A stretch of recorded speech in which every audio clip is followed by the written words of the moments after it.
Hey guys welcome back. So guys, അപ്പോൾ നമ്മൾ നോക്കാൻ പോകുന്നത് എന്താണെന്ന് വെച്ചാൽ നിങ്ങളുടെ ഫോണിൽ ഉണ്ടായിരിക്കേണ്ട കിഡിലും കുറച്ച് ആപ്ലിക്കേഷൻസ് ആണ്. ഈ ഒരു എല്ലാ ആപ്ലിക്കേഷൻസ് നിങ്ങൾക്ക് എന്തായാലും യൂസ്ഫുൾ ആവുന്ന എനിക്ക് 100% ഉറപ്പുണ്ട്. അപ്പോൾ ഗൈസ്, ഏതൊക്കെയാണ് ആപ്ലിക്കേഷൻ എങ്ങനെയൊക്കെയാണെന്നുള്ളത് നമുക്ക് ഡീറ്റെയിൽഡ് ആയിട്ട് നോക്കാം. ഈ ഒരു വീഡിയോ സ്കിപ്പ് ചെയ്യാതെ കാണാൻ ശ്രമിക്കുക. സോ ഗൈസ്, നമുക്ക് നേരെ വീഡിയോയിലോട്ട് പോകാം. അപ്പോൾ ഗൈസ്, നമ്മുടെ ഒന്നാമത്തെ ആപ്ലിക്കേഷൻ എന്ന് പറയുന്നത് നിങ്ങൾക്ക് എന്തായാലും യൂസ്ഫുൾ ആവുന്ന എനിക്ക് ഉറപ്പുണ്ട്. നിങ്ങളൊരു സ്റ്റുഡൻറ്റ് ആയിക്കോട്ടെ, ബിസിനസ് മാൻ ആയിക്കോട്ടെ, എന്തോ ആയിക്കോട്ടെ, നിങ്ങൾക്ക് എന്തായാലും യൂസ്ഫുൾ ആവുന്ന ഒരു കിഡിലൻ ആപ്ലിക്കേഷനാണ് ഇൻഫ്യൂസ് AI എന്ന് പറയുന്ന ഈ ഒരു ആപ്ലിക്കേഷൻ എന്ന് പറയുന്നത്. അപ്പോൾ ഈ ഒരു ആപ്ലിക്കേഷൻ്റെ എന്തൊക്കെയാണ് എങ്ങനെയാണെന്നുള്ളത് നമുക്ക് ഡീറ്റെയിൽഡ് ആയിട്ട് നോക്കാം. അപ്പോൾ ഗൈസ്, ഇതാണ് നമ്മുടെ ഇൻഫ്യൂസ് എന്ന് പറഞ്ഞ ആപ്ലിക്കേഷൻ എന്ന് പറയുന്നത്. ഇതാണ് അതിൻ്റെ ലോഗോയും കാര്യങ്ങളൊക്കെ. നമ്മൾ ജസ്റ്റ് ഓപ്പൺ ചെയ്യുന്ന സമയത്ത് ഇതായിരിക്കും അതിൻ്റെ ഇൻ്റർഫേസ് എന്ന് പറയുന്നത്. ഇവിടെ തന്നെ നിങ്ങൾക്ക് കാര്യങ്ങളൊക്കെ മനസ്സിലാവും. അതായത് ഇവിടെ ട്രാൻസ്ലേറ്റ്, സമ്മറൈസ്, റീറൈറ്റ്, എക്സ്പാൻഡ്, അങ്ങനെ കുറേ അധികം ഓപ്ഷൻസും കാര്യങ്ങളൊക്കെ ഉണ്ട്. ഇതൊക്കെ എവിടെയാണ് യൂസ് ചെയ്യേണ്ടത് എന്നുള്ളത് ഇപ്പോൾ തന്നെ നിങ്ങൾക്ക് മനസ്സിലായിട്ടുണ്ടാവും. സോ നിങ്ങളൊരു ഇമെയിൽ ചെയ്യുമ്പോൾ അല്ലെങ്കിൽ നിങ്ങൾ എന്തെങ്കിലും ഒരു ലീവിന് വേണ്ടിയിട്ട് അപ്ലൈ ചെയ്യുന്ന സമയത്ത്, അതായത് കുറച്ച് പ്രൊഫഷണൽ ആയിട്ടുള്ള രീതിക്ക് ടെക്സ്റ്റും കാര്യങ്ങളൊക്കെ ചെയ്യാനാണ് ഈ ഒരു സംഭവങ്ങളൊക്കെ നമ്മൾ യൂസ് ചെയ്യുന്നത്.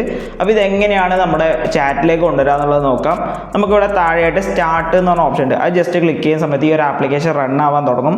നമ്മൾ ബാക്ക് വന്ന ശേഷം നിങ്ങൾ വാട്സപ്പ് ഓപ്പൺ ചെയ്യുക, അല്ലെങ്കിൽ നിങ്ങൾക്ക് എന്താണോ അത് ഓപ്പൺ ചെയ്തിട്ട് നിങ്ങളൊരു ചാറ്റ് എടുത്തു കഴിഞ്ഞാൽ ചാറ്റിൻ്റെ ഇവിടെ ആയിട്ട് ഒരു ഗ്രീൻ ഡോട്ട് കാണാൻ പറ്റും. സോ ഞാനിപ്പോൾ ഇവിടെ ഐ ആം ലീവ് ടുഡേന്ന് ടൈപ്പ് ചെയ്ത് കൊടുക്കുകയാണ്. ദെൻ വന്നിട്ട് ആ ഒരു പച്ച ബട്ടൺ നിങ്ങൾക്ക് അവിടെ കാണാൻ പറ്റും. ആ ഒരു കീബോർഡിൽ തന്നെ ആ ഒരു പച്ച ബട്ടൺ നിങ്ങൾക്ക് കാണാൻ പറ്റും. അത് ക്ലിക്ക് ചെയ്യുന്ന സമയത്ത് ഇങ്ങനെ കുറച്ച് ഓപ്ഷൻസ് വരും. ട്രാൻസ്ലേറ്റ്, സമ്മറൈസ്, റീറൈറ്റ് എന്നൊക്കെ പറഞ്ഞു. അപ്പോൾ ഇത് എനിക്കൊന്ന് റീറൈറ്റ് ചെയ്യണം. അതായത് എൻ്റെ കമ്പനിയിലെ MDക്ക് അയക്കണം. സോ ഞാൻ റീറൈറ്റ് കൊടുക്കുന്ന സമയത്ത് നമുക്ക് ഇതേപോലെ ഒരു ഓപ്ഷൻ, അതായത് അത് റീറൈറ്റ് ചെയ്ത് തരുന്നതാണ്. അതുപോലെ റീറൈറ്റ് അല്ലാണ്ട് നമുക്ക് വേറെയും കുറേ ഓപ്ഷൻസ് ഉണ്ട്. അതായത് നിങ്ങൾ വേറെ കുറേ ലാംഗ്വേജസിലൊക്കെ നിങ്ങൾക്ക് മെസ്സേജ് വരുന്നതെന്നുണ്ടെങ്കിൽ നിങ്ങൾക്ക് ഇവിടെ ട്രാൻസ്ലേറ്റ് ചെയ്യാനുള്ള ഓപ്ഷൻ ഉണ്ട്. വലിയ പാരഗ്രാഫ് സമ്മറൈസ് ചെയ്യാനുള്ള ഓപ്ഷൻ ഉണ്ട്. എക്സ്പാൻഡ് ചെയ്യാനുള്ള ഓപ്ഷൻ. അതുപോലെ നിങ്ങൾ ടെക്സ്റ്റ് ചെയ്തതിൽ ഗ്രാമർ ചെക്കും കാര്യങ്ങളൊക്കെ ചെയ്യാനുള്ള കുറേ അധികം ഓപ്ഷൻസും കാര്യങ്ങളൊക്കെ ഇവിടെ വരുന്നുണ്ട്. അതുപോലെ ഫേസ്ബുക്ക് പോസ്റ്റ് ഒപ്റ്റിമൈസർ, അതേപോലെ ഇമെയിൽ റിപ്ലൈ അസിസ്റ്റൻറ്റ്, അങ്ങനെ കുറേ അധികം ഓപ്ഷൻസ് നിങ്ങൾക്ക് ഈ ഒരു കീബോർഡിൽ തന്നെ നിങ്ങൾക്ക് യൂസ് ചെയ്യാൻ പറ്റും. ഇപ്പോൾ ഞാൻ വാട്സപ്പ് ഓപ്പൺ ചെയ്തേ ഉള്ളൂ. നിങ്ങളിപ്പോൾ ഇമെയിൽ ടൈപ്പ് ചെയ്യുമ്പോഴും കീബോർഡ് വരുന്ന ടൈമിൽ ഈ ഒരു ഓപ്ഷൻസ് ഒക്കെ നിങ്ങൾക്ക് അവിടെ അവൈലബിൾ ആയിരിക്കും. അതുപോലെ ട്വീറ്റ്, അതായത് എക്സിലോ ട്വീറ്റ് ഒക്കെ ജനറേറ്റ് ചെയ്യാനും ഈ ഒരു സംഭവം നിങ്ങളെ ഹെൽപ്പ് ചെയ്യുന്നതാണ്. നമ്മൾ ബാക്ക് വന്നിട്ട് ആ ഒരു ആപ്ലിക്കേഷനിലേക്ക് തന്നെ വരാം.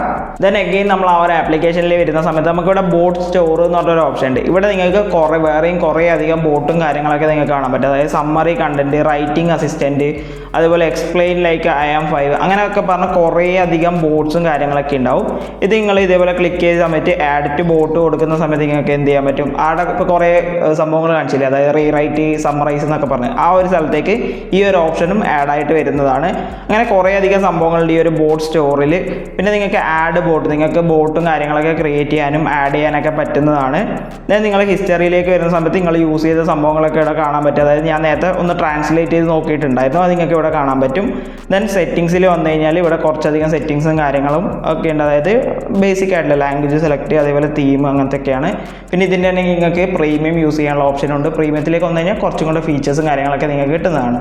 ദെൻ ഈ ഒരു ആപ്ലിക്കേഷൻ നിങ്ങൾ ഫുൾ ടൈം ഓൺ ആക്കിയിടണമെന്നൊന്നുമില്ല. നിങ്ങൾക്ക് എപ്പോഴാണോ ആവശ്യം അവിടെ അപ്പോൾ വന്നിട്ട് ഇതേപോലെ സ്റ്റാർട്ട് കൊടുത്താൽ, നിങ്ങൾ ആവശ്യം കഴിഞ്ഞ് കഴിഞ്ഞാൽ ഇതേപോലെ സ്റ്റോപ്പ് കൊടുത്തു കഴിഞ്ഞാൽ ആ ഒരു ആപ്ലിക്കേഷൻ സ്റ്റോപ്പ് ആവുന്നതാണ്. നിങ്ങൾ ഫുൾ ടൈം യൂസ് ചെയ്യണമെന്നൊന്നും ഞാൻ പറയില്ല. നിങ്ങൾ ഇതേപോലെ ഇമെയിൽ അയക്കുമ്പോൾ അല്ലെങ്കിൽ നിങ്ങൾക്ക് ആവശ്യം ഉണ്ടാകുമ്പോൾ മാത്രമേ ഇവിടെ വന്നിട്ട് നിങ്ങൾക്ക് എന്ത് ചെയ്യുക, സ്റ്റാർട്ട് കൊടുത്തിട്ട് യൂസ് ചെയ്യാനും എല്ലാം പറ്റുന്നതാണ്. സോ ഈ ഒരു ആപ്ലിക്കേഷൻ പ്ലേ സ്റ്റോറിൽ അവൈലബിൾ ആണ്. ലിങ്ക് വന്ന് ഞാൻ എൻ്റെ ഡിസ്ക്രിപ്ഷനിൽ കൊടുക്കുക. നിങ്ങൾ അവിടെ നിന്ന് ഈസി ആയിട്ട് ഡൗൺലോഡ് ചെയ്ത് യൂസ് ചെയ്യാം. അപ്പോൾ നമ്മുടെ രണ്ടാമത്തെ ആപ്ലിക്കേഷൻ എന്ന് പറയുന്നത്, ആപ്ലിക്കേഷൻ്റെ പേര് എന്ന് പറയുന്നത് സ്പോഞ്ച് ആണ്. അത് കേൾക്കുമ്പോൾ തന്നെ അറിയാം നമ്മൾ സ്പോഞ്ച് എന്തിനാണ് യൂസ് ചെയ്യുന്നത്, ക്ലീൻ ചെയ്യാനല്ല. അതായത് നമ്മുടെ ഫോണിലെ ഗാലറിയിലുള്ള അൺവാണ്ടഡ് ആയിട്ടുള്ള ഫോട്ടോസും വീഡിയോസൊക്കെ ക്ലിയർ ചെയ്യാൻ വേണ്ടി യൂസ് ചെയ്യുന്ന ഒരു കിഡിലൻ ആപ്ലിക്കേഷനാണ് സ്പോഞ്ച് എന്ന് പറയുന്നത്. അപ്പോൾ നമുക്ക് ആ ഒരു ആപ്ലിക്കേഷൻ്റെ ഡീറ്റെയിൽഡ് ആയിട്ട് നോക്കാം. ഇതാണ് ആ ഒരു ആപ്ലിക്കേഷൻ്റെ ലോഗോവും കാര്യങ്ങളൊക്കെ എന്ന് പറയുന്നത്. നമ്മൾ ആപ്ലിക്കേഷൻ ഓപ്പൺ ചെയ്യുമ്പോൾ ഇതായിരിക്കും അതിൻ്റെ ഇൻ്റർഫേസ്. നമ്മുടെ ഗാലറി റിവ്യൂ ചെയ്യുന്നതാണ് നിങ്ങൾക്ക് ഇവിടെ കാണാൻ പറ്റുന്നത്. നിങ്ങൾക്ക് ഇവിടെ താഴെയായിട്ട് സ്റ്റാർട്ട് ക്ലീനിങ് എന്ന് പറഞ്ഞ ഓപ്ഷൻ ഉണ്ടാവും. അത് ജസ്റ്റ് ക്ലിക്ക് ചെയ്യുന്ന സമയത്ത് നിങ്ങളുടെ ഗാലറിയിൽ എത്ര ഫോട്ടോസ് ഉണ്ട്, എത്ര ഫോൾഡേഴ്സ് ഉണ്ട് എന്നുള്ളത് കാണിക്കും. ഞാനിപ്പോൾ ഈ ഒരു ഫോൺ വീഡിയോ ഷൂട്ടിങ്ങിന്, അതായത് സ്ക്രീൻ റെക്കോർഡിങ് കാര്യങ്ങൾക്ക് മാത്രമേ യൂസ് ചെയ്യുന്നുണ്ട്. കുറച്ച് ഫോട്ടോസ് മാത്രമേ ഇതിലുള്ളൂ. ഇതിൽ നിങ്ങൾ നോക്കിക്കഴിഞ്ഞാൽ ഇപ്പോൾ ഞാൻ കുറച്ചധികം ഫോട്ടോസ് ഡൗൺലോഡ് ചെയ്ത് വെച്ചിട്ടുണ്ട്. ഇവിടെ താഴെ നിങ്ങൾക്ക് കുറച്ചധികം ഓപ്ഷൻസ് കാണാൻ പറ്റും. ഒന്ന് ഡിലീറ്റ്, ഒന്ന് അൺഡു, ഒന്ന് സ്കിപ്പ്, ഒന്ന് ടിക്ക്.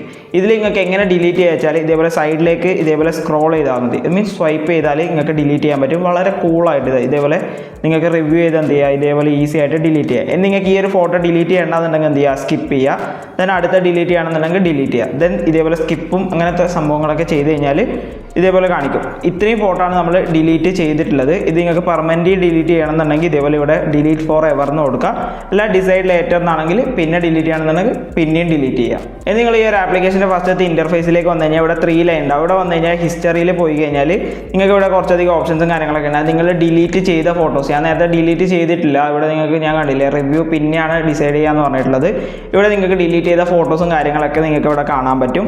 നിങ്ങൾക്ക് സെറ്റിംഗ്സിലേക്ക് വന്നു കഴിഞ്ഞാൽ കുറച്ചധികം ഓപ്ഷൻസും കാര്യങ്ങൾ, ഡാർക്ക് മോഡ്, ലൈറ്റ് മോഡ്, അങ്ങനത്തെ കുറച്ചധികം ഓപ്ഷൻസും കാര്യങ്ങളൊക്കെ ഉണ്ടാവും. ദെൻ ഇവിടെ ട്രാഷിലേക്ക് വന്നു കഴിഞ്ഞാൽ ഇവിടെ നിങ്ങൾ ഓൾറെഡി ഡിലീറ്റ് ചെയ്ത എന്തെങ്കിലും ഫോട്ടോസൊക്കെ ഉണ്ടെങ്കിൽ നിങ്ങൾക്ക് ഇവിടെ കാണാൻ പറ്റും. അപ്പോൾ അതാണ് ഈ ഒരു ആപ്ലിക്കേഷൻ എന്ന് പറയുന്നത്. നിങ്ങളുടെ ഗാലറിയും കാര്യങ്ങളൊക്കെ വളരെ സിമ്പിളായിട്ട് ഈസി ആയിട്ടും ക്ലീൻ ചെയ്യാൻ പറ്റിയ ഒരു കിഡിലെ ആപ്ലിക്കേഷനാണ്. നിങ്ങൾ എത്ര പേർക്ക് ഇത് യൂസ്ഫുൾ ആവുമെന്ന് എനിക്കറിയില്ല. വളരെ കൂളായ ഒരു ആപ്ലിക്കേഷൻ ആയതുകൊണ്ടാണ് ഞാൻ ഈ ഒരു വീഡിയോയിൽ ഉൾപ്പെടുത്തിയിട്ടുള്ളത്. സോ നിങ്ങൾ എന്തായാലും ചെക്കൗട്ട് ചെയ്തൊക്കെ.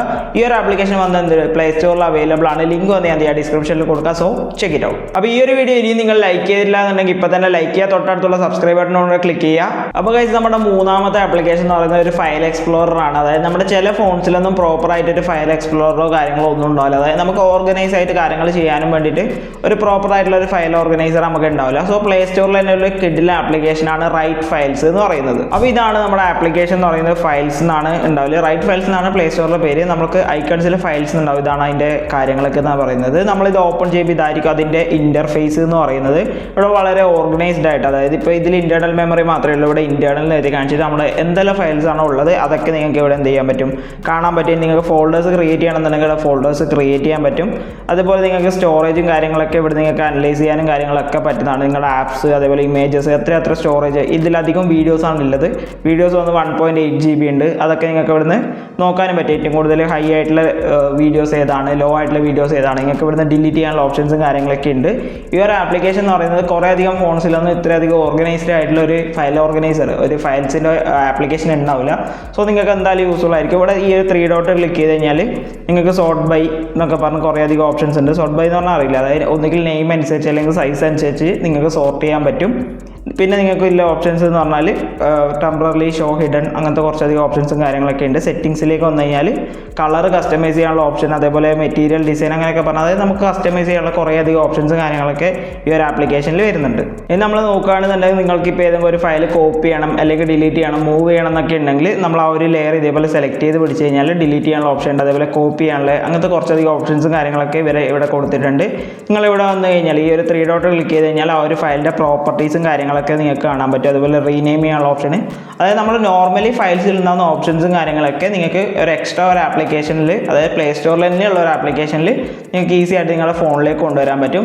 സോ ഇതും കുറച്ചധികം ആൾക്കാർക്ക് എന്തായാലും യൂസ്ഫുൾ ആയിരിക്കും. സോ നിങ്ങൾ എന്തായാലും ചെക്കൗട്ട് ചെയ്തൊക്കെ ലിങ്ക് വന്ന് ഞാൻ ഡിസ്ക്രിപ്ഷനിൽ കൊടുത്തിട്ടുണ്ട്. അപ്പോൾ ഗൈസ് നമ്മുടെ നാലാമത്തെ ആപ്ലിക്കേഷൻ എന്ന് പറയുന്നത് ഒരു ബുക്ക് മാർക്കാണ്. അതായത് നമ്മളിപ്പോൾ ഗൂഗിളിലൊക്കെ പല ലിങ്ക്സും കാര്യങ്ങളൊക്കെ ബുക്ക് മാർക്ക് ചെയ്ത് വെക്കാറുണ്ട്. പക്ഷേ ഗൂഗിളിൽ ബുക്ക് മാർക്ക് ചെയ്യുമ്പോൾ ഒരു പ്രശ്നം എന്ന് പറഞ്ഞാൽ നമ്മൾ ഏതെങ്കിലും ഒരു രീതിക്ക് നമ്മൾ സൈൻ ഔട്ട് ചെയ്യോ അല്ലെങ്കിൽ നമ്മൾ ക്ലിയർ ക്യാഷ്, ക്ലിയർ ഡാറ്റയൊക്കെ അടിക്കുന്ന സമയത്ത് ആ ഒരു ബുക്ക് മാർക്കും കാര്യങ്ങളൊക്കെ പോകുന്നതാണ്. നമുക്ക് ഓർമ്മയുണ്ടാവില്ല എന്തൊക്കെയാണ് മാർക്ക് ചെയ്ത് വെച്ചിട്ടുള്ളത് എന്നുള്ളത്. അതായത് നമ്മൾ പെട്ടെന്ന് ഡിലീറ്റ് ചെയ്യുന്ന സമയത്ത് അതൊന്നും ഓർക്കുക പോലും ഇല്ല. സോ അതിനുവേണ്ടി ഡെഡിക്കേറ്റഡ് ആയിട്ടുള്ള ഒരു ആപ്ലിക്കേഷൻ ഉണ്ട്. ആപ്ലിക്കേഷൻ പ്ലേ സ്റ്റോറിൽ അവൈലബിൾ ആണ്.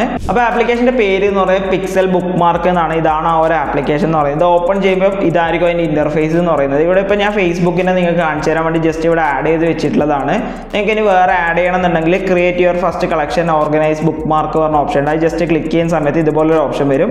നിങ്ങൾക്ക് ഇവിടെ കളക്ഷൻ നെയിമും കാര്യങ്ങളൊക്കെ ആഡ് ചെയ്യാൻ പറ്റും. നിങ്ങൾക്ക് ഇപ്പോൾ പുതിയ കളക്ഷൻ വേണമെന്നുണ്ടെങ്കിൽ ഇവിടെ നിങ്ങൾക്ക് എന്ത് ചെയ്യാം, ഇപ്പോൾ ഞാനിപ്പോൾ ഫേസ്ബുക്കിൻ്റെ ലിങ്ക് തന്നെയാണ് ഇതേപോലെ കോപ്പി ചെയ്ത് ഇവിടെ പേസ്റ്റ് ചെയ്ത് കഴിഞ്ഞാൽ ഇവിടെ പുതിയ കളക്ഷൻസും കാര്യങ്ങളൊക്കെ ആഡ് ആവുന്നതാണ്. ഇത് നിങ്ങൾക്ക് നോർമൽ, അതായത് കളക്ഷൻസ് എന്ന് പറഞ്ഞു കഴിഞ്ഞാൽ നിങ്ങളിപ്പോൾ യൂട്യൂബിൽ നിന്ന് വീഡിയോ ഒക്കെ ഡൗൺലോഡ് ചെയ്യണം, റെഗുലറായിട്ട് വീഡിയോസ് ഒക്കെ ഡൗൺലോഡ് ചെയ്യുന്ന ഒരാളാണ്, ഇപ്പോൾ വീഡിയോ എഡിറ്റിംഗ് ഒക്കെ ചെയ്യുന്നവരാണെന്നുണ്ടെങ്കിൽ പലതും ഡൗൺലോഡ് ചെയ്യേണ്ടി വരും. സോ ഇപ്പോൾ നിങ്ങൾക്ക് എന്ത് ചെയ്യുക, ഒരു കളക്ഷൻ ക്രിയേറ്റ് ചെയ്ത് വെക്കുക. അതായത് യൂട്യൂബിൽ നിന്ന് വീഡിയോ ഡൗൺലോഡ് ചെയ്യുന്ന എല്ലാ വെബ്സൈറ്റ്സിൻ്റെയും ഒരു കളക്ഷൻ നിങ്ങൾക്ക് ഇവിടെ സേവ് ചെയ്ത് വെക്കുക. അപ്പം ഒരു വെബ്സൈറ്റ് വർക്ക് ചെയ്യുന്നില്ല എന്ന് കാണുമ്പോൾ നിങ്ങൾക്ക് എന്ത് ചെയ്യുക, അടുത്ത വെബ്സൈറ്റിലേക്ക് ഈസി ആയിട്ട് ആക്സസ് ചെയ്യാൻ പറ്റും. അതുപോലെ നിങ്ങൾക്ക് പല ഇമ്പോർട്ടൻറ്റ് ലിങ്ക്സും കാര്യങ്ങളൊക്കെ ഇതേപോലെ കാറ്റഗറൈസ് തിരിച്ച് ഓർഗനൈസ് ചെയ്ത് വെക്കാൻ പറ്റും ഈ ഒരു ആപ്ലിക്കേഷനിൽ എന്ന് പറയുന്നത്. എല്ലാത്തിനും നിങ്ങൾ നോർമൽ ആയിട്ടുള്ളത് എന്ന് പറഞ്ഞു കഴിഞ്ഞാൽ ഇവിടെ പ്ലസ് ബട്ടൺ ക്ലിക്ക് ചെയ്യുക. Then enter bookmark link എന്നുണ്ടാവും. അവിടെ നിങ്ങൾക്ക് ഏതൊരു ലിങ്കാണോ പേസ്റ്റ് ചെയ്യേണ്ടത് അത് ഇതേപോലെ പേസ്റ്റ് ചെയ്ത് ആഡ് ചെയ്ത് കൊടുത്തു കഴിഞ്ഞാൽ ഇതുപോലെ ആഡ് ആവും. ഇപ്പോൾ ഫേസ്ബുക്കിൻ്റെത് ഓൾറെഡി ആഡ് ആയിട്ടുണ്ട്, അതുകൊണ്ടാണ് ആഡ് ആവാത്തത്. ഞാൻ നിങ്ങൾക്ക് വേറെ ഒന്ന് കാണിച്ചു തരാം. ഞാൻ ഇപ്പോൾ ഗൂഗിളിലേക്ക് വന്നിട്ട് ഇവിടെ YT ഡൗൺലോഡ് എന്നുള്ള ആ ഒരു സംഭവം കൊടുത്തിട്ടുണ്ട്. അപ്പോൾ എന്ന് പറഞ്ഞു കഴിഞ്ഞാൽ ഞാൻ ഇപ്പം സേവ് ഫ്രം നെറ്റിൻ്റെ വെബ്സൈറ്റിലേക്ക് വരികയാണ്. ഇതേപോലെ ക്ലിക്ക് ക്ലിക്ക് ചെയ്തിട്ട് ഇവിടെ നിങ്ങൾ 3 ഡോട്ട് ക്ലിക്ക് ചെയ്ത് കഴിഞ്ഞാൽ ഇവിടെ ഷെയറിൻ്റെ ഓപ്ഷൻ ഉണ്ട്. അത് ജസ്റ്റ് ക്ലിക്ക് ചെയ്താൽ നിങ്ങൾക്ക് ഇവിടെ പിക്സൽ ബുക്ക് മാർക്ക് എന്ന് കാണാൻ പറ്റും. അത് ജസ്റ്റ് ക്ലിക്ക് ചെയ്ത് കഴിഞ്ഞാൽ ഇതാ ലോഡിംഗ് ടു ബുക്ക് മാർക്ക് എന്ന് പറഞ്ഞ ഓപ്ഷൻ ഉണ്ട്. ഇവിടെ നിങ്ങൾ എന്ത് ചെയ്യുക, സേവ് ചെയ്ത് കൊടുക്കുക. അതായത് നിങ്ങൾ ആ ഒരു ആപ്ലിക്കേഷനിലേക്ക് ഒന്ന് റിഫ്രഷ് ചെയ്ത് കഴിഞ്ഞാൽ നിങ്ങൾക്ക് ഇവിടെ ഇതിൻ്റെ ഓപ്ഷൻ കാണിക്കും. ഇനി നിങ്ങൾക്ക് എന്ത് ചെയ്യുക, ഇവിടെ നിന്ന് തന്നെ ഡയറക്റ്റ്ലി വന്നിട്ട് എന്ത് ചെയ്യുക, ഗൂഗിളിലേക്ക് ഓപ്പൺ ചെയ്യാനും പറ്റുന്നതാണ്. സോ ഇതാണ് ഈ ഒരു ആപ്ലിക്കേഷൻ്റെ യൂസ് എന്ന് പറയുന്നത്. നിങ്ങൾ പല ടൈമിൽ പല വെബ്സൈറ്റ് ഇൻസ്റ്റാഗ്രാമിലായാലും പല വെബ്സൈറ്റ്സും കാര്യങ്ങളൊക്കെ നിങ്ങൾക്ക് കാണാൻ പറ്റും. അതൊക്കെ നിങ്ങൾ ഓർമ്മിച്ച് വെക്കുക എന്ന് പറഞ്ഞാൽ ഒരു ടാസ്ക്കുള്ള പരിപാടിയാണ്. സോ നിങ്ങൾ എന്ത് ചെയ്യുക, ഇതേപോലെ നിങ്ങൾ ഈ ഒരു പിക്സൽ ബുക്ക് മാർക്കിൽ വന്നിട്ട് എല്ലാ വെബ്സൈറ്റ്സും കാര്യങ്ങളും നിങ്ങൾ ഇതിൽ ആഡ് ചെയ്ത് വെച്ച് കഴിഞ്ഞാൽ നിങ്ങൾക്ക് ആവശ്യം വരുന്ന ടൈം ഈ ഒരു ആപ്ലിക്കേഷൻ തന്നെ നിങ്ങൾക്ക് എന്ത് ചെയ്യാൻ പറ്റും, ലോഡ് ചെയ്തെടുക്കാൻ പറ്റും. അതുപോലെ നിങ്ങൾക്ക് കാറ്റഗറൈസ് തിരിച്ച് ഓർഗനൈസ് ഒക്കെ ആയിട്ട് ഇതേപോലെ ഈസി ആയിട്ട് സെറ്റ് ചെയ്യാൻ പറ്റുന്നതാണ്. ഇവിടെ ഇതിപ്പോൾ ഞാൻ ക്രിയേറ്റ് ചെയ്തതാണ്. ഇവിടെ ഫേസ്ബുക്ക് മാത്രമേ ഉള്ളൂ. നിങ്ങൾക്ക് ഇവിടെ വേറെയും ഓർഗനൈസ് ചെയ്ത് എന്ത് ചെയ്യാൻ പറ്റും, സെറ്റ് ചെയ്യാൻ പറ്റും. സപ്പോസ് ഞാനിപ്പോൾ ഒരു എക്സാമ്പിൾ കാണിച്ചിട്ട് നിങ്ങൾ ഈ ഒരു പ്ലസ് ബട്ടൺ ക്ലിക്ക് ചെയ്തു. ദെൻ ഇവിടെ കളക്ഷൻ നെയിം എന്നുണ്ടാവും. ഇവിടെ നിങ്ങൾ എ എന്ന് കൊടുത്ത് ടിക്ക് ഓപ്ഷൻ കൊടുക്കുക. ഇവിടെ ഇപ്പോൾ ഞാൻ എ എന്ന് പറഞ്ഞാൽ അവർ ക്രിയേറ്റ് ചെയ്തിട്ടുണ്ട്. അത് ജസ്റ്റ് ക്ലിക്ക് ചെയ്യുമ്പോൾ നമുക്ക് ഇവിടെ താഴെയായിട്ട് ഒരു പ്ലസ് ബട്ടൺ കാണിക്കും. അത് ജസ്റ്റ് ക്ലിക്ക് ചെയ്തിട്ട് നിങ്ങൾക്ക് ഏതൊരു വെബ്സൈറ്റ് ആണോ ആഡ് ചെയ്യേണ്ടത് അതിൻ്റെ ലിങ്ക് വന്ന് നിങ്ങൾ എന്ത് ചെയ്യുക, ഇവിടെ പേസ്റ്റ് ചെയ്ത് കൊടുത്ത് ആഡ് കൊടുക്കുക. അപ്പോൾ നിങ്ങൾക്ക് ഇതേപോലെ വന്നിട്ടുണ്ടോ. ഇപ്പോൾ നിങ്ങൾ ഓപ്പൺ ചെയ്യുന്ന സമയത്ത് എ എന്നുള്ളിടത്ത് ആ ഒരു വെബ്സൈറ്റ് നിങ്ങൾക്ക് ഇവിടെ കാണാൻ പറ്റും. ഇതുപോലെ നിങ്ങൾക്ക് വളരെ ഈസി ആയിട്ട് ഓർഗനൈസ് ചെയ്ത് വെക്കാൻ പറ്റും. സോ നിങ്ങൾ എന്തായാലും ചെക്കൗട്ട് ചെയ്ത് നോക്കുക. ലിങ്ക് വന്ന് ഞാൻ അതിൻ്റെ ഡിസ്ക്രിപ്ഷനിൽ കൊടുക്കുക, ഡൗൺലോഡ് ചെയ്ത് യൂസ് ചെയ്ത് നോക്കുക. നമ്മുടെ 5ാമത്തെ ആപ്ലിക്കേഷൻ എന്ന് പറഞ്ഞാൽ ഒരു കിഡിലെ ആപ്ലിക്കേഷൻ. നമ്മളെല്ലാവരും സോഷ്യൽ മീഡിയ യൂസ് ചെയ്യുന്ന ഒരാളാണ്. സോ സോഷ്യൽ മീഡിയയിൽ കിഡിലായിട്ടുള്ള പോസ്റ്റും കാര്യങ്ങളൊക്കെ ക്രിയേറ്റ് ചെയ്യാൻ പറ്റിയ ഒരു കിഡിലൻ ആപ്ലിക്കേഷനാണ് അടുത്തത് എന്ന് പറയുന്നത്. അപ്പോൾ ഈ ഒരു ആപ്ലിക്കേഷൻ യൂസ് ചെയ്തുകൊണ്ട് നിങ്ങളുടെ ഇമേജിൻ്റെ പുറകിൽ ഇതേപോലെ ടെക്സ്റ്റും കാര്യങ്ങളൊക്കെ വളരെ ഈസി ആയിട്ട് 1 ക്ലിക്കിൽ ആഡ് ചെയ്യാൻ പറ്റുന്നുള്ളതാണ് ഇതിൻ്റെ ഒരു പ്രത്യേകത എന്ന് പറയുന്നത്. സോ നമുക്ക് ആപ്ലിക്കേഷൻ നോക്കാം. അപ്പോൾ ആപ്ലിക്കേഷൻ്റെ പേര് എന്ന് പറയുന്നത് ടെക്സ്റ്റ് ബിഹൈൻഡ് ഇമേജ് എന്നാണ്. അപ്പോൾ ആ ഒരു ആപ്ലിക്കേഷൻ്റെ പേര് കേൾക്കുമ്പോൾ തന്നെ നിങ്ങൾക്ക് സംഭവം എന്താണെന്ന് മനസ്സിലായിട്ടുണ്ടാവും. നമ്മൾ ആ ഒരു ആപ്ലിക്കേഷൻ ഓപ്പൺ ചെയ്യുമ്പോൾ മിനിമൽ ആയിട്ടുള്ള ഇൻ്റർഫേസ് ആണ്. ഇതാണ് അതിൻ്റെ ഇൻ്റർഫേസ്. പിക്ക് ഇമേജ് കൊടുക്കുക, നിങ്ങളുടെ ഗാലറി ഓപ്പൺ ആയി വരും. അവിടുന്ന് ഒരു ഇമേജ് ഇതേപോലെ ആഡ് ചെയ്യുക. അത് ക്രോപ്പ് ചെയ്യാനുള്ള ഓപ്ഷൻസും കാര്യങ്ങളൊക്കെ ഉണ്ടാവും. നിങ്ങൾക്ക് സൈസും കാര്യങ്ങളൊക്കെ ഇതേപോലെ അഡ്ജസ്റ്റ് ചെയ്യുക. ദെൻ നെക്സ്റ്റ് കൊടുക്കുക. അപ്പോൾ നിങ്ങളുടെ ആ ഒരു ഇമേജ് ഇതിലേക്ക് ഇതേപോലെ ലോഡായിട്ട് വരും. ഇവിടെ ടെക്സ്റ്റ് ഹിയർ എന്ന് പറഞ്ഞ ഓപ്ഷൻ ഉണ്ടാവും. ഇവിടെ താഴെയായിട്ട് ടി എന്ന് പറഞ്ഞ ഓപ്ഷൻ ഉണ്ടാവും. ജസ്റ്റ് ക്ലിക്ക് ചെയ്യുക. അപ്പോൾ നിങ്ങൾക്ക് ടെക്സ്റ്റ് ടൈപ്പ് ചെയ്യാനുള്ള ഓപ്ഷൻ ഉണ്ട്. ഞാൻ ഓൾറെഡി ടൈപ്പ് ചെയ്തുകൊണ്ടാണ് അത് അങ്ങനെ തന്നെ വന്നിട്ടുള്ളത്. ദെൻ അത് ഓക്കെ കൊടുത്ത ശേഷം ഇവിടെ കുറേ അധികം ഫോണ്ടിങ്ങും കാര്യങ്ങളൊക്കെ ഉണ്ടാവും. നിങ്ങൾക്ക് ഏതൊരു ഫോണ്ടാണോ വേണ്ടത് എന്നുള്ളത് ഇതേപോലെ നിങ്ങൾ ഇവിടുന്ന് ടൈപ്പ് ചെയ്ത് കൊടുക്കുക, നിങ്ങൾക്ക് ഏത് ഫോണ്ടാണ് വേണ്ടതെന്നുള്ളത്. ദെൻ അതിൻ്റെ സൈസും കാര്യങ്ങളൊക്കെ അഡ്ജസ്റ്റ് ചെയ്യാൻ ഇവിടെ ഓപ്ഷൻ ഉണ്ട്. ദെൻ നോർമലി നമുക്കുള്ള 3 ഓപ്ഷൻസ്, സെൻട്രൽ ലൈന്, സൈഡ് എന്നൊക്കെ പറഞ്ഞ ഓപ്ഷൻ ഉണ്ട്. സെൻട്രൽ ലൈൻ കൊടുക്കുക, അല്ലെങ്കിൽ നിങ്ങൾക്ക് എവിടെയാണോ വേണ്ടത് ആ ഒരു രീതിക്ക് കൊടുക്കുക. ദെൻ ഇവിടെ സൈഡിലായിട്ട് ഇതേപോലെ ഓപ്ഷൻ ഉണ്ട്. അത് ക്ലിക്ക് ചെയ്ത് കഴിഞ്ഞാൽ നിങ്ങൾക്ക് ടെക്സ്റ്റിൻ്റെ കളറും കാര്യങ്ങളൊക്കെ സെറ്റ് ചെയ്യാൻ പറ്റും. നിങ്ങൾക്ക് ഏത് കളറാണോ വേണ്ടത് അത് നിങ്ങൾക്ക് ഇവിടെ സെറ്റ് ചെയ്യാൻ. ഞാൻ ഇപ്പോൾ ഒരു യെല്ലോ കൊടുത്തിട്ട് കണ്ടിന്യൂ കൊടുക്കുകയാണ്. ദെൻ ഇതേപോലെ കൊണ്ടുപോകുന്ന സമയത്ത് വളരെ സിമ്പിളായിട്ട് നിങ്ങൾക്ക് ടെക്സ്റ്റ് ക്രിയേറ്റ് ചെയ്യാൻ പറ്റിയിട്ടുണ്ട്. ഇനി ഇവിടെ കൊണ്ടുവന്ന ശേഷം നിങ്ങൾക്ക് ടെക്സ്റ്റിൻ്റെ സൈസ് കൂട്ടണം എന്നുണ്ടെങ്കിൽ നിങ്ങൾ എന്ത് ചെയ്യുക വെച്ചാൽ ഇതേപോലെ 2 ഹാൻഡ് യൂസ് ചെയ്ത് ഇതേപോലെ സ്ക്രോൾ ചെയ്ത് കഴിഞ്ഞാൽ അതായത് ഇതേപോലെ വലിച്ചു കഴിഞ്ഞാൽ നിങ്ങൾക്ക് അഡ്ജസ്റ്റ് ചെയ്യാൻ പറ്റും. ഇനി ശരിക്കണമെന്നുണ്ടെങ്കിൽ ഇതേപോലെ ശരിച്ചും കാര്യങ്ങളൊക്കെ വെക്കാം. സോ ഈസി ആയിട്ട് നിങ്ങൾക്ക് എന്ത് ചെയ്യാൻ പറ്റും, ഇമേജിൻ്റെ ബാക്കിൽ ഇതേപോലെ ടെക്സ്റ്റും കാര്യങ്ങളൊക്കെ കൊണ്ടുവരാൻ പറ്റും. ഇനി നിങ്ങൾക്ക് ഇവിടുന്ന് ഈസി ആയിട്ട് സേവ് ചെയ്യാനും പറ്റുന്നതാണ്. അപ്പോൾ ഈ ഒരു ആപ്ലിക്കേഷൻ വന്ന് പ്ലേ സ്റ്റോറിൽ അവൈലബിൾ ആണ്. ഇതിൻ്റെ ലിങ്ക് വന്ന് ഞാൻ ഡിസ്ക്രിപ്ഷനിൽ കൊടുക്കുക. ഇതിന് ആപ്ലിക്കേഷൻ മാത്രമല്ല വെബ്സൈറ്റും ഉണ്ട്. വെബ്സൈറ്റിൻ്റെ ലിങ്ക് വന്ന് ഞാൻ ഡിസ്ക്രിപ്ഷനിൽ കൊടുത്തിട്ടുണ്ടാകും. നിങ്ങൾക്ക് ആപ്ലിക്കേഷൻ ഡൗൺലോഡ് ചെയ്യാൻ പറ്റില്ല എന്നുണ്ടെങ്കിൽ ഇതിൻ്റെ വെബ്സൈറ്റിൽ പോയി നിങ്ങൾക്ക് ഈ ഒരു എഡിറ്റിംഗ് കാര്യങ്ങളൊക്കെ ചെയ്യാൻ പറ്റുന്നതാണ്. സോ നിങ്ങൾക്ക് എല്ലാവരും ചെക്കൗട്ട് ചെയ്ത് നോക്കാം. അപ്പോൾ ഗൈസ് ഇത്രയേ ഉള്ളൂ നമ്മുടെ ഇന്നത്തെ വീഡിയോ എന്ന് പറയുന്നത്. ഞാൻ ഒരു 30 ഡേയ്സ് കണ്ടിന്യൂ ആയിട്ട് വീഡിയോസ് അപ്ലോഡ് ചെയ്യാനുള്ള ഒരു പ്ലാനിലാണ്. സോ നിങ്ങൾക്ക് എങ്ങനത്തെ കണ്ടന്റ് ആണ് വേണ്ടതെന്നുള്ളത് ജസ്റ്റ് ഒന്ന് കമൻറ്റ് ചെയ്യുക. മാക്സിമം ഞാൻ 30 ഡേയ്സും വീഡിയോ അപ്ലോഡ് ചെയ്യാൻ നോക്കുന്നതായിരിക്കും. സോ കണ്ടന്റും കാര്യങ്ങളൊക്കെ നിങ്ങൾ തന്നെ സജസ്റ്റ് ചെയ്താൽ അതനുസരിച്ച് ഞങ്ങൾക്ക് ചെയ്യാൻ പറ്റും. സോ ഈ ഒരു വീഡിയോ ഇഷ്ടപ്പെട്ടാൽ ഈ ഒരു വീഡിയോ ഇപ്പോൾ തന്നെ ലൈക്ക് ചെയ്യുക, സബ്സ്ക്രൈബ് ചെയ്യുക, തൊട്ടടുത്തുള്ള ബെൽ ബട്ടൺ ക്ലിക്ക് ചെയ്യാൻ അപ്ലോഡ് ചെയ്യുന്ന എല്ലാ വീഡിയോസും പെട്ടെന്ന് നിങ്ങൾക്ക് നോട്ടിഫിക്കേഷൻ ലഭിക്കുന്നതാണ്.